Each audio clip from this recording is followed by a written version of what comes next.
2018-তে বহিষ্কার, 26-এ তা প্রত্যাহার। 48 ঘণ্টার মধ্যে সেই বহিষ্কার আদেশ আবার বহাল।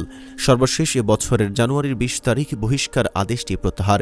বিএনপিতে নারায়ণগঞ্জের আলোচিত নৌকা প্রতীকের চেয়ারম্যান ও ফতুল্লা থানা বিএনপির সাবেক সিনিয়র সহসভাপতি মনিরুল আলম সেন্টুর সদস্য পদ নিয়ে চলছে রঙ্গলীলা। ফতুল্লা থানা বিএনপির বেশ কিছু নেতৃবৃন্দের সাথে কথা বলে জানা যায়, সেন্টু নির্বাচনের সময় দলীয় শৃঙ্খলা ভঙ্গ ও আওয়ামী লীগের পক্ষে প্রচারণা করার অভিযোগে বিএনপি থেকে বহিষ্কার করা হয়েছিল। আওয়ামী লীগের পক্ষে তার প্রচারণা শীর্ষক ভিডিও এখনও ঘুরে বেড়াচ্ছে সামাজিক যোগাযোগ মাধ্যমে। সর্বশেষ 2018 সালে নারায়ণগঞ্জের গডফাদার হিসেবে পরিচিত শামীম ওসমানের হাত ধরে তিনি আওয়ামী লীগে যোগ দেন এবং নৌকা প্রতীক নিয়ে কুতুবপুর ইউনিয়ন পরিষদের চেয়ারম্যান পদে নির্বাচন করে বিজয় লাভ করেন। তিনি এখন নৌকা মার্কার চেয়ারম্যান পদে বহাল রয়েছেন। একাধিক সূত্রে জানা গেছে, শামীম ওসমানের ঘনিষ্ঠ সহচর মনিরুল আলম সেন্টুর বিরুদ্ধে রয়েছে বৈষম্য বিরোধী ছাত্র জনতা হত্যা মামলাসহ একাধিক মামলা। এতদসত্ত্বেও 5 আগস্টের পর তিনি বহাল তবিয়তে থেকে এলাকায় তার কর্মকাণ্ড পরিচালনা করে আসছেন। বিভিন্ন সময় পুলিশের হাতে আওয়ামী লীগের নেতাকর্মীরা গ্রেফতার হলেও পুলিশের নজরে আসেনি এই সেন্টু।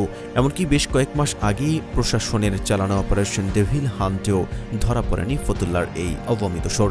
এই জন্য কি ছাত্র জনতার আন্দোলন হয়েছিল যে আমরা ঘরে ঘরে কোবাকুবি মারামারি দোকানপাট দখল এই জন্য হয়েছিল?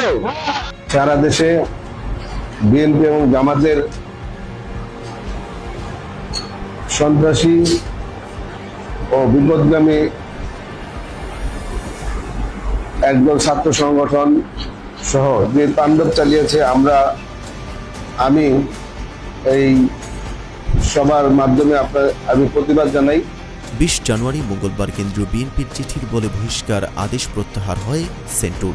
একই সময় বিএনপিতে তিনি ফিরে পান প্রাথমিক সদস্য পদ। জানা যায়, সেন্টুকে বিএনপিতে ফেরানোর পেছনে বিশাল ভূমিকা রয়েছে নারায়ণগঞ্জ 4 আসনে বিএনপি সমর্থিত জোট প্রার্থী মুফতি মনির হোসেন কাসেমীর। রাজনৈতিক বিশ্লেষকদের মতে নির্বাচনী বৈতরণী পার হতে এবং ফতুল্লা থানা বিএনপিতে নিজ বলয়কে শক্তিশালী করতে কাসেমী বেশ কয়েক মাস ধরেই সেন্টুকে দলে ফেরাতে চেষ্টা করে যাচ্ছেন।